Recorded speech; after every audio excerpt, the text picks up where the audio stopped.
大家好，近日华盛顿邮报公布了一项为期6个月的调查结果，显示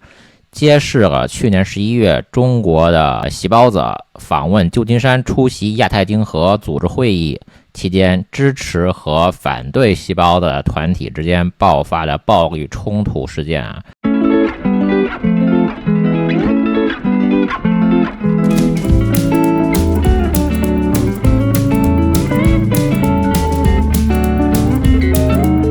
这些发现引发了广泛关注，涉及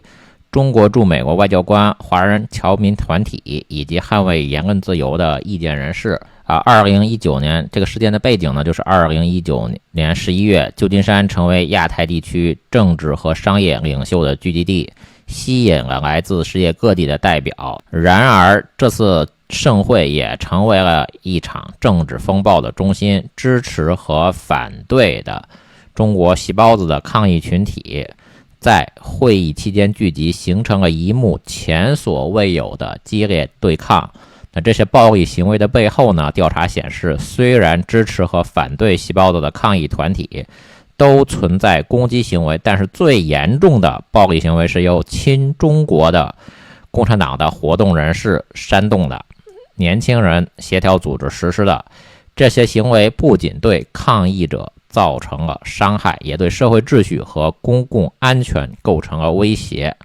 中国驻洛杉矶领事馆支付了支持细胞子这些中共特务的酒店和餐费，以鼓励他们参与镇压抗议人士的活动。至少有35个亲中共的华人间谍团体呢，出现在了亚太经合组织峰会期间的抗议活动中呢。这些团体的存在和行动引发了对中国政府在海外侨民社区中的影响力的扩大的担忧。这些外交官的是什么角色呢？其实我认为已经不应该称呼他们为外交官了，他们完全就是中共特务、中共的打手、中共间谍、中共对美国长臂管辖的特工。那事实上呢，纽约州长霍楚尔回应此案，认为应该驱逐中国驻纽约的总领事黄平啊。美国国务院呢，为了外交利益，仅仅表示黄平确实已经离任，但是并非遭到了驱逐。那根据现场的视频呢，至少有4名中国驻洛杉矶和旧金山领事馆的外交官出现在了亲中共的团体中，有时甚至直接与激烈抗议者互动，就是直接指挥嘛。这引发了对外交官行为的质疑，外交官是否应该参与国外的抗议活动，他们的角色是否应该超越外交使命，涉及到了美国的国内政治。一些侨民团体领导人与北京政府有长期的联系，其中一部分与中国统战部有关联。统战部是共产党的一个部门，利用非国家行为者在海外推进中国的政治目标，模糊了平民和国家官员之间的界限。这种恶心事儿，中共干这种恶心事儿是有传统的，以前不就打游击吗？就是拿着老百姓当肉盾嘛。这种联系是否会影响到他们在美国的行为和立场呢？事实上呢，中国统战部就是中国的间谍部门不过属于公开间谍或者是半公开的间谍，准确的说法就是半公开的实施对外国影响力的部门。说白了，用中共的话语体系，就是中国在干涉别国内政，就是中国在干涉美国的内政。因为中国为了侵略台湾呢，抢占台湾的领土，就发明了一个词，就叫做干涉别国内政。中国也一直把外国支持台湾独立歪曲成干涉中国内政，但事实上呢，中国就一直在输出革命，干涉别的国家的内政，干涉美国的内政。保安和调查这个情况呢，根据知情人士透露，中国外交官雇佣了至少60名私人保安来保护到现场欢迎习近平的中国侨民团体呢，就是中国间谍，就是大使馆、领事馆雇佣的打手。这引发了对保安行为和外交官的合法性和透明度的质疑。外交官的保护职责是否应该由私人保安来履行呢？这种做法在国际外交中并不常见，通常外交官的安全是由所在国的安全部门负责，以确保他们在执行外交任务时的安全。然而，中国驻美国的外交官雇佣私人保安的做法引发了一系列的问题。首先，这是否违反国际惯例？外交官的安全应该由美国政府来负责，而不是交给私人公司来执行。这种做法可能会引发外交纠纷，甚至损害两国之间的关系。等于事实上，中国所谓的外交官呢，在美国雇佣了雇佣兵，私人的雇佣兵。其次，私人保安的行为是否受到监管？这些保安是否受到美国法律的约束？如果他们在执行任务时出现问题，谁将负责追究责任？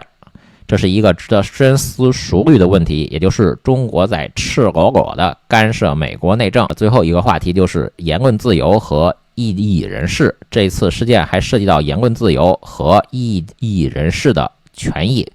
中国共产党透过跨国镇压，加大对在美国的侨民的监视，打压行使言论自由的意见人士呢，引发了对言论自由的担忧。在美国，言论自由是一项基本权利，是美国宪法第一修正案保护的美国人的基本权利。大家注意啊，美国宪法第一修正案保护的不仅仅是美国领土上的美国公民或者是美国永久居民的权利，事实上，只要人在美国，就受到美国宪法第一修正案的保护啊。每个人都有权利表达自己的观点，无论是支持还是反对某一政治领导人。然而，这次事件揭露了中国政府在对美国的华人社区进行影响和控制、洗脑的努力啊，这对于言论自由构成了威胁。华盛顿邮报的这份调查结果呢，引发了广泛的讨论。我们应该持续关注这个事件，以确保公正和透明。外交官的行为、言论自由和民主的原则都值得我们深入思考和探讨。事实上，中国对美国的渗透远远不止这些呢。美国州长的前秘书长实际上是中共的代理人啊。2024年9月3日，根据美国联邦检察官称，纽约州州长凯西·霍楚尔的前秘书长孙文呢，被指控为中共在美国的代理人。孙文和她的丈夫克里斯·胡于周二早上在长岛的家中被捕。早在今年7月，联邦调查局曾经搜查过这个地址，但并未透露详细的信息呢。长岛呢，市中心呢，大概距离席明泽在美国纽约曼哈顿的家呢，大概是48英里，是80公里左右啊。孙文被指控犯有签证欺诈、偷运外国人和串谋洗钱罪，而克里斯·胡则被指控犯有串谋洗钱、银行欺诈和滥用身份证明手段罪。纽约东区法院表示，这对夫妇将在周二晚些的时候接受法官郭佩宇的审理。根据检察官布雷翁·皮斯的表示呢，尽管孙文和克里斯·胡表面上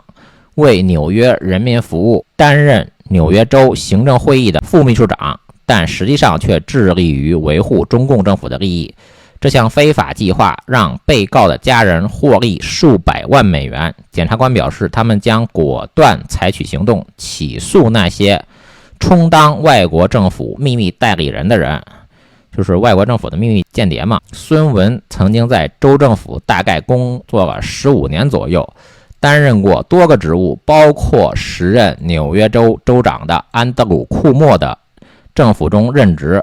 他最终成为霍楚尔的副秘书长。值得注意的是，孙文在2022年11月担任纽约劳工部战略业务发展副专员，但是几个月之后呢，就辞去了这份工作。根据一份未密封的起诉书，孙文被指控在担任